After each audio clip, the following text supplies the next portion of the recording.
Guys, welcome back to my YouTube channel. I am back with another vlog.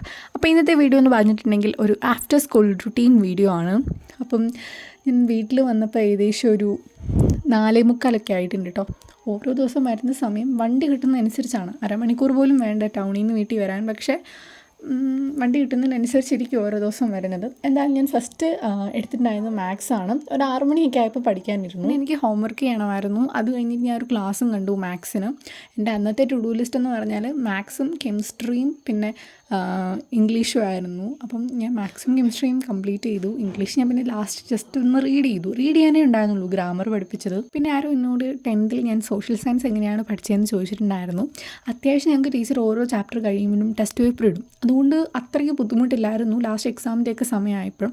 എങ്കിൽ പോലും ഓരോ തവണ പഠിക്കുമ്പോഴും ഞങ്ങൾക്ക് ടീച്ചർ ഷോർട്ടായിട്ടാണ് ഓരോ എസ്സേ ആണെങ്കിലും തരാറ്. ഏതൊരു വിഷയമാണെങ്കിലും നമ്മൾ പഠിക്കുമ്പം അതിൽ ഇമ്പോർട്ടൻ്റ് ആയിട്ടുള്ള നമുക്ക് ക്ലാസ്സിൽ വെച്ചിട്ട് ടീച്ചർ പറയുമല്ലോ ഇമ്പോർട്ടൻ്റ് ആണ്, അത് അവിടെ വെച്ച് തന്നെ മാർക്ക് ചെയ്ത് അത് നിങ്ങൾക്ക് പഠിക്കുമ്പോൾ വലിയ ഹെൽപ്ഫുള്ളായിരിക്കും. കാരണം അവരങ്ങനെ ഇമ്പോർട്ടൻ്റ് ആണെന്ന് പറഞ്ഞത് മാത്രം പഠിച്ചു പോയാൽ ജയിക്കാനുള്ളത് ഉറപ്പാണ്. പിന്നെ A+ ഫുൾ മാർക്കും ഒക്കെ ഉദ്ദേശിക്കുന്നവരാണെങ്കിൽ അതും ബാക്കിയുള്ള പോർഷൻസും കവർ ചെയ്യണം. പിന്നെ സോഷ്യൽ സയൻസ് ഒത്തിരി ബുദ്ധിമുട്ടുള്ളവരാണെങ്കിൽ നിങ്ങൾ മാരത്തോൺ ക്ലാസ്സുകളോ പിന്നെ അവർ ആ ക്ലാസ്സുകളിൽ തന്നെ കുറേ കോഡും ടിപ്സും ട്രിക്സും ഒക്കെ പറയും. അത് വെച്ച് പഠിക്കുകയാണെങ്കിൽ കുറച്ചുകൂടി ഈസി ആയിരിക്കും. പക്ഷെ ഞാൻ പേഴ്സണലി സോഷ്യൽ സയൻസിന് ക്ലാസ് കണ്ടിട്ടേ ഇല്ല.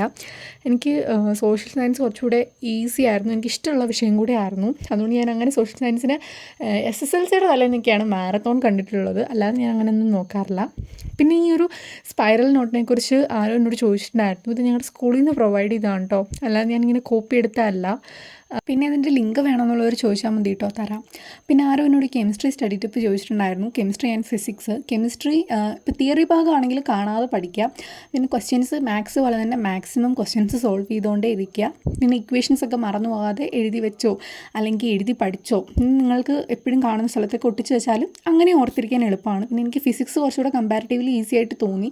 ഫിസിക്സ് വലിയ ബുദ്ധിമുട്ടുള്ള കാര്യങ്ങളൊന്നും ഇതുവരെ ഇല്ലെന്ന് തോന്നി. ഇപ്പോൾ ഒരു 5-6 ചാപ്റ്റർ കഴിഞ്ഞു, എനിക്ക് ഇതുവരെ അങ്ങനെയൊന്നും ബുദ്ധിമുട്ടായിട്ട് തോന്നിയിട്ടില്ല. എനിക്ക് ഫിസിക്സാണ് കുറച്ചുകൂടെ കെമിസ്ട്രിയേക്കാളും കമ്പാരിറ്റീവ്ലി ഈസി ആയിട്ട് ഫീൽ ചെയ്തത്. പിന്നെ ഫിസിക്സിലൊക്കെ ഇഷ്ടംപോലെ ഡിറൈവേഷൻ വരും. അപ്പോൾ ഡിറൈവേഷൻ നിങ്ങൾ പഠിപ്പിക്കുന്ന അന്ന് തന്നെ വന്ന് ഒരു 2 പ്രാവശ്യം എഴുതി നോക്കിയാൽ ഈസി ആയിട്ട് തലയിൽ കയറും.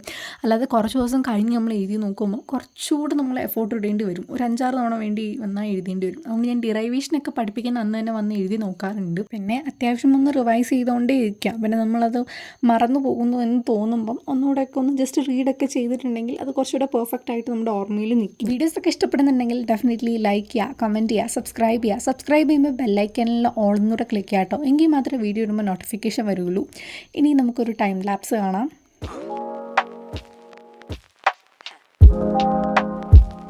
Thanks for watching. Bye. See you next video.